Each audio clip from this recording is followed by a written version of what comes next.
అదండి. అలా జరిగిందండి. ఇది నా సిట్యుయేషన్ మూవీ కంప్లీట్ అయిన తర్వాత. 'పిండం' the scariest film ever. Tagline చూసి టెంప్ట్ అయ్యాను. అందుకే ఇక్కడ తీసేసాను ట్యాగ్‌లైన్. మీరు కూడా ట్యాగ్‌లైన్ మర్చిపోండి. స్కారీ లేదు, ఏం లేదు. ఇంకా 'ఓంకార్' అనే షో మాయాద్వీపంలో వచ్చే వీళ్ళని చూసినా కొంచెం భయమేస్తుంది మనకి. ఫస్ట్ హారర్ జోనర్ గురించి మాట్లాడుకుంటే 2 things is important. Story line and horror moments. Horror moments పక్కా ఉండాలి. స్టోరీ లేకపోయినా పర్లేదు. కానీ ఇక్కడ రెండూ లేవు. ఫర్ ఎగ్జాంపుల్ 'మసూదా' గురించి మాట్లాడుకుంటే హారర్ మూమెంట్స్ ఉంటాయి ప్లస్ న్యూ స్టోరీ 'మసూదా'. అది చాలా సక్సెస్ అయింది. ఇక్కడ అదే మిస్ అయింది 'పిండం' మూవీలో. అండ్ క్యారెక్టర్ పెర్ఫార్మెన్స్ గురించి మాట్లాడుకుంటే ఎవ్వరు క్యారెక్టర్స్ మ్యాచ్ అవ్వలేదు. వాళ్ళకి తగ్గ రోల్స్ అయితే పడలేదు. అండ్ దట్టు ఒక చిన్న పాప ఉంటుంది. ఆ పాప తప్ప ఎవ్వరు బాగా చేయలేదు. And music very very drawback ఏదైనా ఉంటుందో మ్యూజిక్. ఎందుకంటే హారర్ మూవీస్కి ది బిగ్ ప్లస్ ఏదైనా ఉంటుంది బీజిఎం.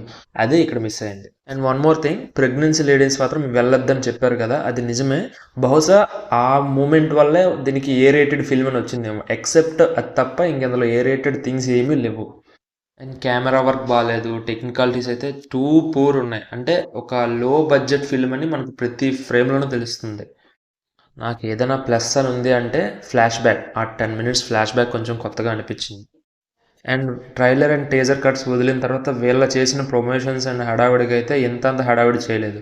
నేనైతే చాలా ఉంటుందని ఎక్స్పెక్ట్ చేశాను. తీరా చూస్తే పిండం కాదు, ఒక దండం పెట్టొచ్చా. ఫైనల్గా నా ఒపీనియన్ ఏంటంటే, ఒపీనియన్ కాదు suggestion, wait for the OTT, don't waste your money. లేదు లేదు ద స్కేరియస్ట్ ఫిల్మ్ ఎవర్ అని ట్యాగ్లైన్ ఇచ్చారు కదా, ఏదో ఉంటుంది అనుకుని వెళ్తారంటే ఇంకా మీ ఇష్టం. ఇంకా భయంకరమైన విషయం ఏంటంటే పార్ట్ 2 కూడా ఉందంట. నాకు తెలిసి అది అయిపోద్దులేండి. అండ్ దట్స్ ఇట్ ఫర్ పిండం. అండ్ మీకు కానీ నా రివ్యూస్ నచ్చినట్టయితే please do subscribe to my channel for more content. Bell icon ఆన్లో పెట్టు.